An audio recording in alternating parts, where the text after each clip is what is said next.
Hello everyone, welcome back to Broke Boy Custom. My name is Alex, and we're going to talk today about Autocross, and particularly my very first Autocross event. It was a lot of fun, and I've learned a lot of things that I want to show you guys. Now, the very first thing that I learned about Autocross is I took way too long to start autocrossing. I've owned the Miata for 3.5 years. The very minute I moved to Florida, I was like, I'm buying a Miata.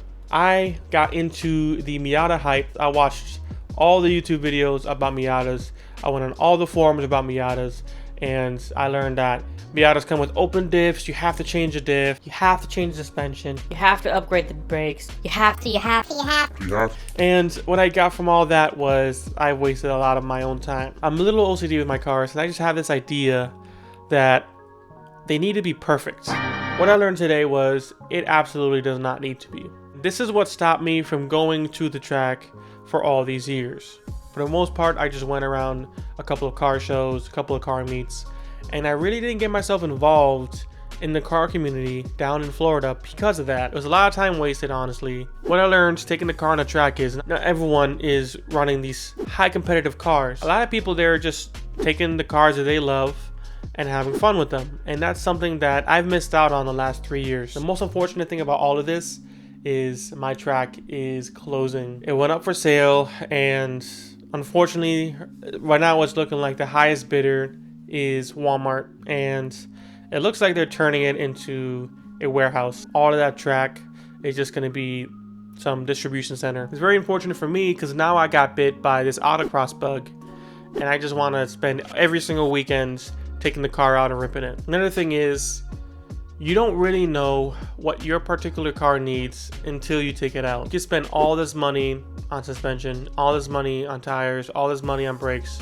all this money on a turbo kit. The car can just not perform well. At the end of the day, it's 50% car, 50% driver. You can have the baddest setup in the car, but if you don't know how to drive it, you could be in the last 50% and you can be feeling pretty sour about all the money you spent on this car. What I've learned from talking to other drivers is just get out there, and as you drive, you realize what your car needs. Most people say start with tires and suspension and go from there. You can even go even more minimal with that and just take your car out. A lot of the Miata drivers that I've met out at the track, they've told me that they just take their car stock and work on it from there. I've had this grand list on my computer with all the things the Miata needs to take it out, and I've only accomplished a few of those things. At the end of the day, life happens. Waiting for those miles would just take up so much of your time. And yes, I may have broken the car a few times along the way, but at least I would have had fun. So just take your car out, have a good time,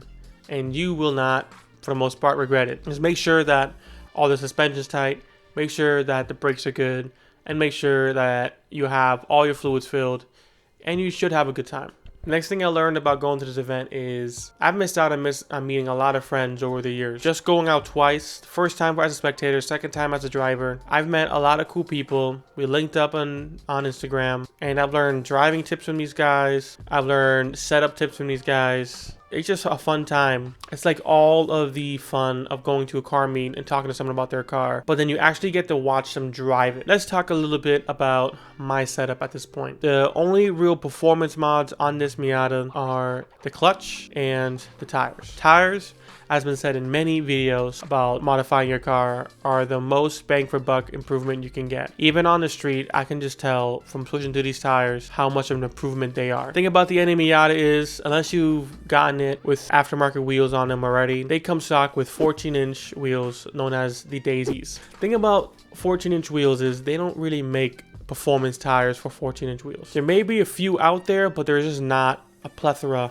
of options out there. If you go on a website like Fitment Industries, you can find setups for Miata for about $500 to $700. My bro crew already knows that I went to an even cheaper route. You can always go to an NB Miata's wheels and just put nicer tires on them, which is exactly what I did. They may not give as much performance as an aftermarket set, but they are very strong. A lot of aftermarket wheels, depending on the way that they are forged, may be a lot lighter than the OEM wheels. The difference in upspring weight will give you an advantage. Any weight savings in the car is a performance increase, especially upsprung weight. But for the money, NB wheels out there are pretty cheap. You can usually get a set for about $100, and then you could put the rest of your money into tires. I forgot exactly what tires I have. Editor Alex will put them right here. They're very sticky tires, and to be honest, they're not even wearing that badly. I've mostly worn these tires down from just taking them out the other night. They grip very well in the rain, and I actually look forward to getting other tire setups and kind of comparing them. The clutch held up awesome. The clutch is rated for a lot more horsepower than the car is putting out right now. Flying Miata Happy Meal setup is very well worth it, even if you're not running a turbo setup. With any clutch upgrade, you do lose a bit of road feel. The pedal gets a lot harder,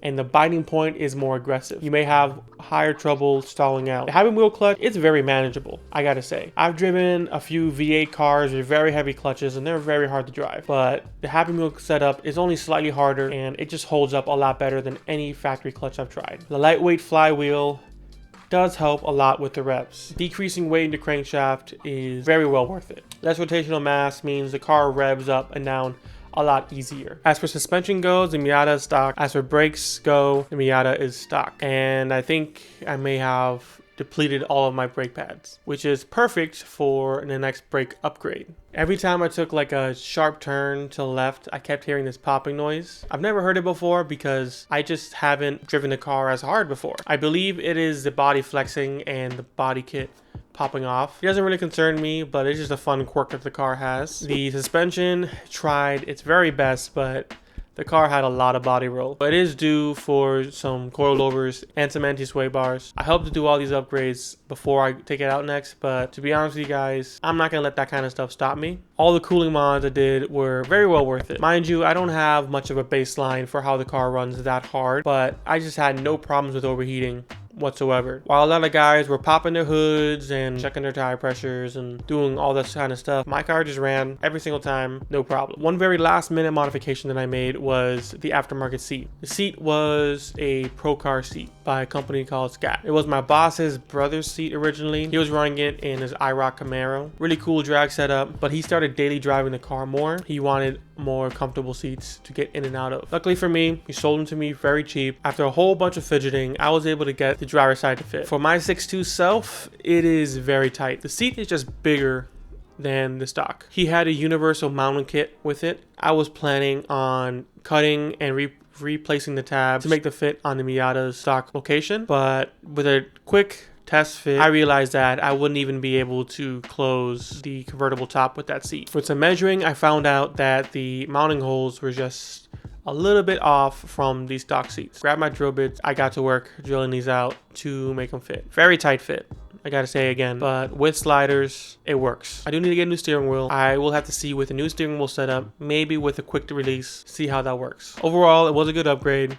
I probably wouldn't recommend it for my bigger broke boys out there. Anyone in a smaller stature and wants to save some money, getting used aftermarket seats can be a bit dodgy, but if it works out, you can save a lot. The original purple seats were just too big. Without sliders, they were just barely fit. Problem being, I couldn't get the bolts in. It being a two-door car with no reach in the back, I would not be able to get the bolts in. If you've enjoyed this, please leave a like and subscribe. And I will catch you guys on the flip.